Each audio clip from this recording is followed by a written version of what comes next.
គានេះគឺជាអគារព្រីមមួយដែលបានបិទមុនគេស្ងាត់ជ្ងុំហើយនឹងព្រីម2ក៏នៅក្បែរនោះដែរចំណែកនេះគឺជាព្រីម3អគារព្រីម3ធ្លាប់តែផ្លូវកកស្ទះឡានបើកជិះគ្នាមិនរួចតែបច្ចុប្បន្នស្ងាត់ជ្ងុំនេះសិតតែជាផ្ទៃអគារព្រីម3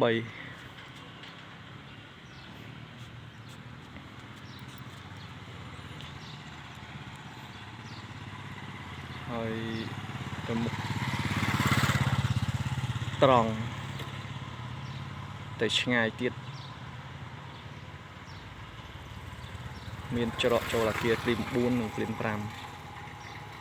តែពេលនេះស្ងាត់ជ្រាបស្អីក៏គ្មានដែរច្រកដែលឡានចេញនេះគឺព្រីម5ចំណែកព្រីម4ទៅហួសនឹងទៀតអញ្ចឹងបច្ចុប្បន្នគឺស្ងាត់ខ្លាំងហើយបន្តមកទៀតកន្លែងនេះទល់មុខគ្នានឹងអគារព្រីម3នេះក៏មានអគារ G1 ជាក្រុមហ៊ុន G1 ឬកាស៊ីណូ G1 មាន G1 កន្លែងនេះច្រកទ្វារមួយទៀតហើយច្រកទ្វារមួយទៀតនេះគឺច្រកទ្វារខាង G2 ហើយក៏ផ្លូវចូលទៅព្រីម5នេះក៏ចូលទៅ G3 ដែរអញ្ចឹងតកតងនឹងតំបន់នេះស្ងាត់ខ្លាំងស្ងាត់រហូត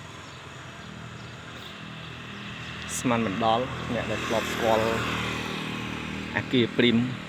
ឬតំបន់កាស៊ីណូព្រីមពីមុនមកឃើញថាស្ងាត់ខ្លាំងមែនតើ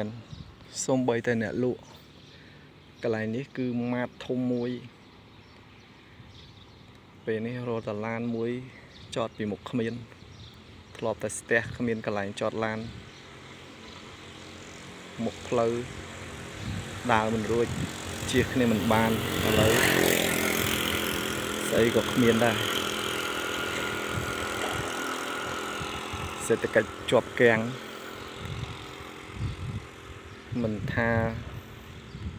ជាអ្នករស់ស៊ីសូម្បីតែប្រជាពលរដ្ឋធម្មតាក៏ពិបាកនឹងរស់ស៊ីលក់ដូរប្រកបកិច្ចការងារផ្សេងៗដែរ